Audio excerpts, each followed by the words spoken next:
नमस्ते छात्रों, कक्षा 7वीं, विषय हिंदी। आज हम नई एक कविता देखेंगे, बेटी युग, जिसके कवि है आनंद विश्वास।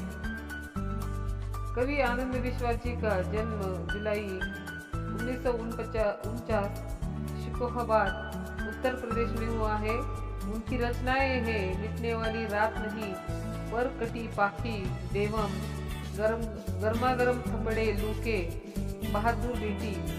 कवि का परिचय देखिए कि कवि आनंद विश्वास जी अंधविश्वास और मुश्किलों के ताप से पिघलते जीवन के प्रति विद्रोही स्वर रखने वाले कवि हैं। अभी आज जो है हम एक कविता जो उनकी देखने जा रहे हैं। उस कविता में कविता के माध्यम से कवि ने बेटियों की शिक्षा और शिक्षा के महत्व के साथ साथ ही उनकी आत्मनिर्भरता प्रगति को प्रतिपादित किया है कि पुराने जमाने में महिलाओं की परिस्थिति जो है कुछ अच्छी नहीं थी कि महिलाओं को घर में ही रहकर खाना पीना, बच्चों का पालन पोषण करना, यही उनका काम था। बाल विवाह, विधवा विवाह, सती प्रथा, ऐसी बहुत सी जो है समस्याएं उस जमाने में थी। उनकी शादी जो है बचपन में हुआ करती थी और पढ़ने का अधिकार लड़कियों को नहीं था। पढ़कर लड़कियां क्या करेगी? लड़कियां जो है पराया धन है, तो लड़का है वंश का दिया, तो लड़कियों को पढ़ाया नहीं जाता था। तो इस तरह कुछ जो है लड़कियों को, महिलाओं को आगे बढ़ने के लिए बहुत से जो है समाज सुधारकों ने उस जमाने में कार्य किए हैं। उसमें हम जानते हैं कि महात्मा फुले जी, राजा राम मोहन राय जैसे जो लोग हैं, उन्होंने वहाँ पर लड़कियों को या महिलाओं को एक समाज में अच्छा सा स्थान दिया है। तो इस कविता के माध्यम से हम आज बेटी युग कविता जो है यह देखेंगे कि बेटियां भी पढ़ लिख कर जो है आगे बढ़कर पूरे परिवार को कैसे शिक्षित कर सकती है। तो देखिए, पहले जो है कविता में पढ़ती हूँ। नानी वाली कथा कहानी अब भी जग में लगे सुहानी, बेटी युग के नए दौर की आओ लिख ले नई कहानी। बेटी युग में बेटा बेटी सभी पढ़ेंगे, सभी बढ़ेंगे, फौलादी ले नेक इरादे, खुद अपना इतिहास गढ़ेंगे। देश पढ़ेगा, देश बढ़ेगा, दौड़ेगी अब तरुण जवानी, नानी वाली कथा कहानी अब भी जग में लगे सुहानी। बेटा शिक्षित आधी शिक्षा, दोनों शिक्षित पूरी शिक्षा, हमने सोचा मनन करो तुम, सोचो समझो करो समीक्षा। सारा जग शिक्षा में करना, हमने सोचा मन में ठानी, नानी वाली कथा कहानी अब भी जग में लगे सुहानी। तो देखिए, यहाँ पर नानी ने यह कहानी जो है बताई है कि नानी की जो है कहानियाँ अब भी लोगों को जो है सुनने में बहुत अच्छी लगती है, बच्चों को बहुत अच्छी लगती है। तो नानी ने जो है मानो कि यह कहानी आपको बताई है, सुहानी कहानी यानी सुंदर कहानी। तो देखिए, हम कविता फिर से देखते हैं यहाँ पर कि नानी वाली कथा कहानी अब भी जग में लगे सुहानी, बेटी युग के नए दौर की आओ लिख ले नई कहानी। नानी वाली कथा कहानी जो है अब भी आज के भी जग में जो है बहुत सुंदर लगती है सुनने के लिए। तो बेटी युग जो है आया है अभी, ये नया दौर है, दौर यानी काल है, और उसमें भी आज हम एक नई कहानी जो है लिखने जा रहे हैं।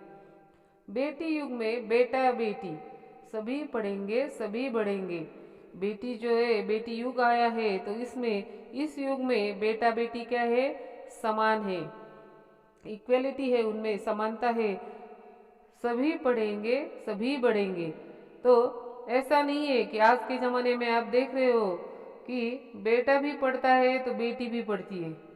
जैसे कि पिछले साल हमने बालिका दिवस जो है यह पाठ देखा था, उसमें भी बेटियों की शिक्षा का महत्व वहाँ पर बताया गया था। तो सभी पढ़ेंगे, सभी बढ़ेंगे, सभी के सभी जो है हम अगर पढ़ेंगे तो सभी आगे बढ़ेंगे।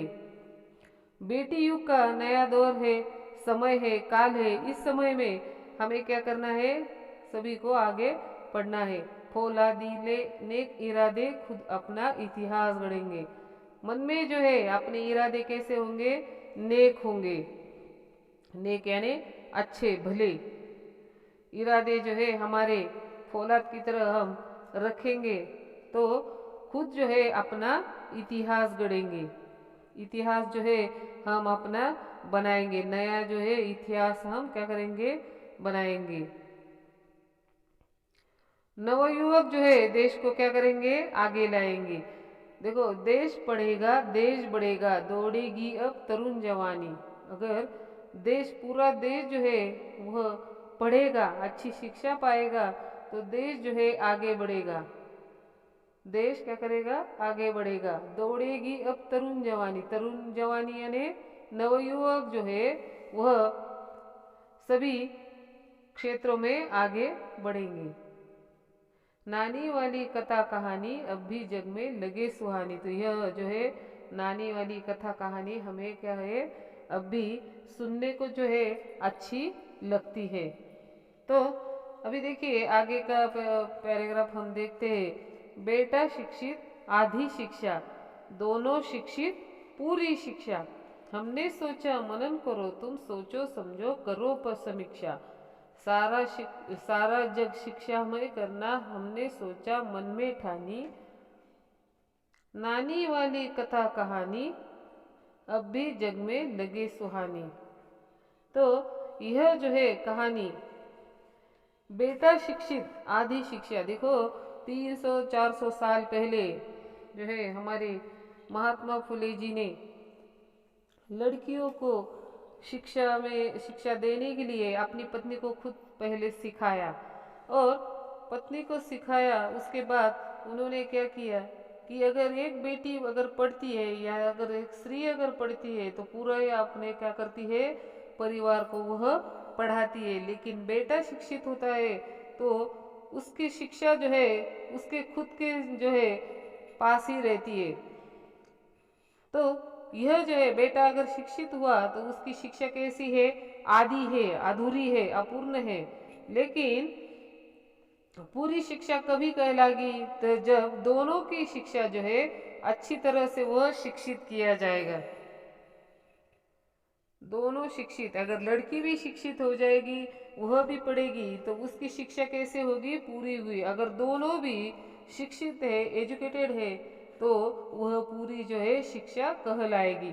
हमने सोचा मनन करो तुम। कवि यहाँ पर क्या कहते हैं, हमें पूछते हैं, संदेश देते हैं कि आपको क्या करना है, ये मनन करना है, थिंक करना है, सोचना है। क्या सोचना है, सोचो समझो करो समीक्षा।